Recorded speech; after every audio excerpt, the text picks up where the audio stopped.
FBI Director Kash Patel just undermined his own argument against releasing unredacted details in the Epstein files, and that tick-tock taco clock is suddenly ticking a lot faster. Time for another batch of popcorn.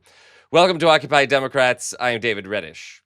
A new week, a new update in the Epstein scandal. You will recall that Trump continues to deny any wrongdoing or knowledge of Epstein's crimes, though mounting evidence suggests otherwise. It's gotten so ridiculous that Trump has gone from saying he would release all the files in the case, to denying they exist, to claiming they were assembled by President Obama and President Biden to make him look bad. Over the weekend, Bloomberg reported that the FBI had redacted Trump's name from the Epstein files. Here's a brief overview. Bloomberg News is reporting that the FBI redacted President Trump's name in the Epstein files. Now, I should say that NBC News has not independently confirmed that reporting, and the White House, the FBI, and the Justice Department all declined to respond or did not respond to Bloomberg's request for comment on that story. But last I checked, Trump was not a child, nor was he a victim or a cooperating defendant in the Epstein case. The FBI reportedly had 1,000 agents pulling all-nighters, pouring through more than 100,000 documents related to Epstein.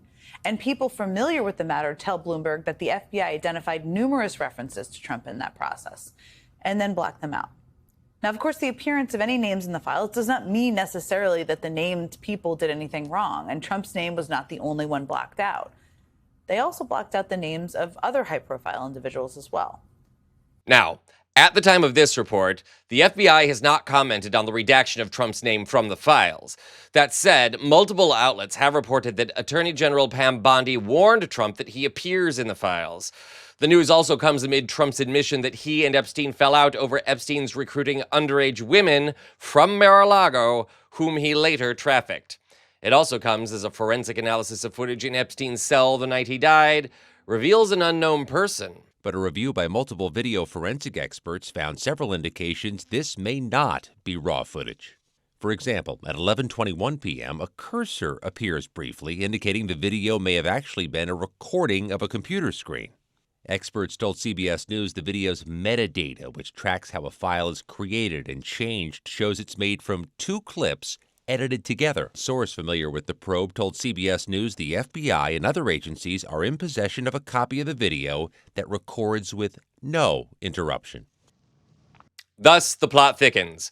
And if you think Patel is going to withhold the files or keep them redacted, don't be so sure. Stay with me here.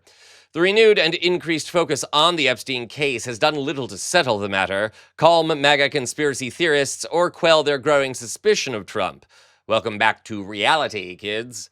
Still, unless the unaltered video or other unredacted FBI files on Epstein see the light of day, Trump, or anyone implicated by Epstein's crimes or his death, will still roam free, right? Don't be so sure. As it turns out, the argument Pam Bondi and FBI Director Kash Patel have used thus far to protect Trump just fell apart, thanks to Kash Patel himself. Journalist Marcy Wheeler, writing on her website Empty Wheel, just pointed out a major contradiction in Patel's argument for devoting FBI resources to redact Trump's name from the Epstein files. Patel had previously justified his actions by pointing out that Trump was a private citizen when he was friends with Epstein and thus had a right to privacy. Forget that he forfeited that privilege by becoming president, but never mind. Just grant Patel that for a moment. Wheeler goes on to point out that over the weekend, Patel continued to propagate the crackpot assertion that Hillary Clinton somehow worked with the Russians to undermine her own campaign in 2016 so she could frame Donald Trump as a Russian asset. In the documents Patel released, he named Julianne Smith, a private citizen he accused of colluding in the conspiracy. So why does that matter? Well, first, the documents concerning Smith released and cited by Patel more or less prove that Russians stole Hillary Clinton's emails and were actively trying to interfere in the election and aid Donald Trump's campaign. But more importantly, Patel's release of Julianne Smith's name, which he cites as evidence, totally nullifies his contention that the names of private citizens should be redacted from FBI documents before getting released to the public. In other words, Patel now has no excuse to keep Donald Trump's names and actions hidden in the Epstein files as a secret. He's also going to have a hard time justifying mandating that dozens of FBI officials spent hundreds of hours and millions of taxpayer dollars to protect Trump, too. Thus, the clock continues to tick, and the notion that Trump is actually using the FBI and DOJ to hide his own illegal actions looks more and more likely. We'll keep you updated on the Epstein story as news continues to develop. For now, like I say, have that popcorn ready to go. This is Occupy Democrats.